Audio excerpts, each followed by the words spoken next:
নমস্কাৰ, মই তন্ময়। মাটিৰ দালালৰ বিৰুদ্ধে অভিযান হিমন্ত বিশ্ব শৰ্মা চৰকাৰৰ। প্ৰশাসনে ৰাতিটোৰ ভিতৰতে পাইকাৰী হাৰত আটক কৰিছে মাটিৰ দালালত অভিযুক্ত।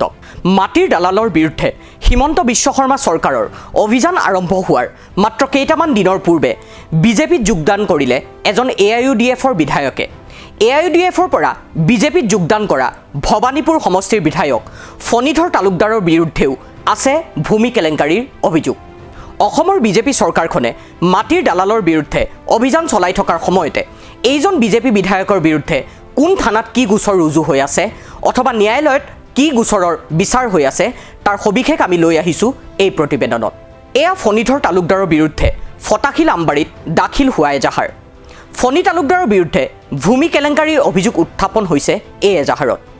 2020 চনৰ 8 ফেব্ৰুৱাৰীত উৎপল দাস নামৰ অভিযোগকাৰীগৰাকীয়ে ফণী তালুকদাৰৰ বিৰুদ্ধে উত্থাপন কৰিছিল চৰকাৰী নীতি অমান্য কৰি ভূমি হস্তান্তৰৰ অভিযোগ। অভিযোগ অনুসৰি গুৱাহাটীৰ বেলতলা মৌজাৰ দিছপুৰ ৰাজহ চক্ৰৰ অন্তৰ্গত ভেটাপাৰা লালমাটি সংযোগী পথৰ 2 বিঘাকৈ মাটিৰ অবৈধ হস্তান্তৰত জড়িত ফণী তালুকদাৰ। 2003 চনত উল্লেখিত ভূমি SB ডেভেলপাৰ্ছৰ হৈ নামজাৰি হৈছিল সঞ্জীৱ কলিতা, নিতু ৰাভা, ব্ৰনো লামা আৰু সত্যেন লামাৰ নামত। কিন্তু 2006 চনত চৰকাৰী অনুমোদিত সেই 2 বিঘাকৈ মাটি আশ্চৰ্যজনকভাৱে হস্তান্তৰ হয় ফণী তালুকদাৰ আৰু ৰাম অৱতাৰ আগৰৱালাৰ নামত, য'ত ফণী তালুকদাৰৰ নাম উল্লেখিত হয় SB ডেভেলপাৰ্ছৰ এক্সিকিউটিভ ডাইৰেক্টৰ হিচাপে।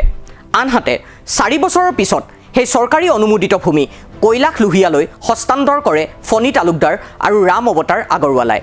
উল্লেখনীয় যে চৰকাৰী নীতি অনুসৰি চৰকাৰী অনুমোদিত ভূমি অনুমোদনৰ 10 বছৰৰ আগত কোনো কাৰণতে হস্তান্তৰ কৰিব নোৱাৰি, কিন্তু নীতি বহিৰ্ভূতভাৱে সেই ভূমি 10 বছৰৰ ভিতৰত হস্তান্তৰ হয় সৰ্বমুঠ 3 বাৰ।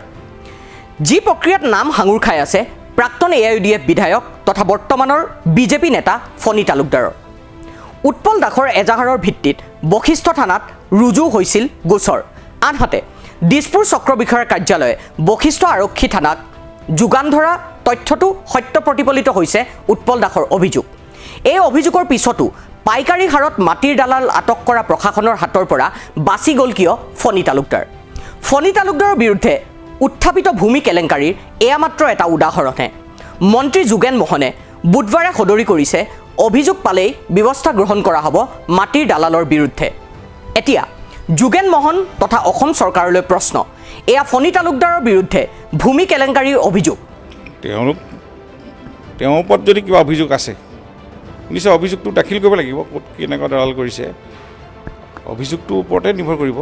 কেনেকুৱা ধৰণৰ অভিযোগ যদি তেখেতৰ ওপৰত বা কাৰোবাৰ ওপৰত থাকে নিশ্চয় এইটো ওপৰত প্ৰশাসনে কাকো ৰেহাই নিদিয়ে।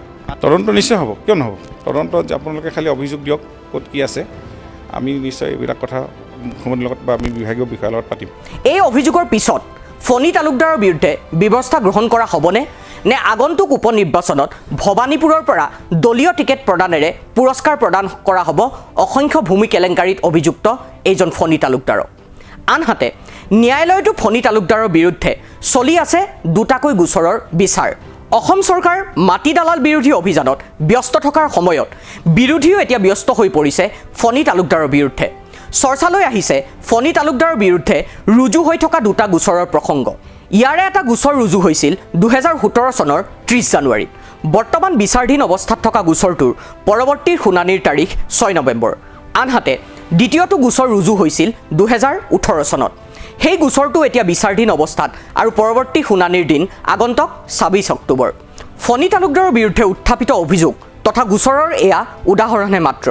ৰাতিটোৰ ভিতৰতে অৰ্ধসহস্ৰ দালাল আটক কৰা আৰক্ষী প্ৰশাসনে এতিয়া আটক কৰিবনে ফণী তালুকদাৰক, নে বৰ্তমান বিজেপি নেতা বুলি খণ্ডন হ'ব সকলোবোৰ অভিযোগ।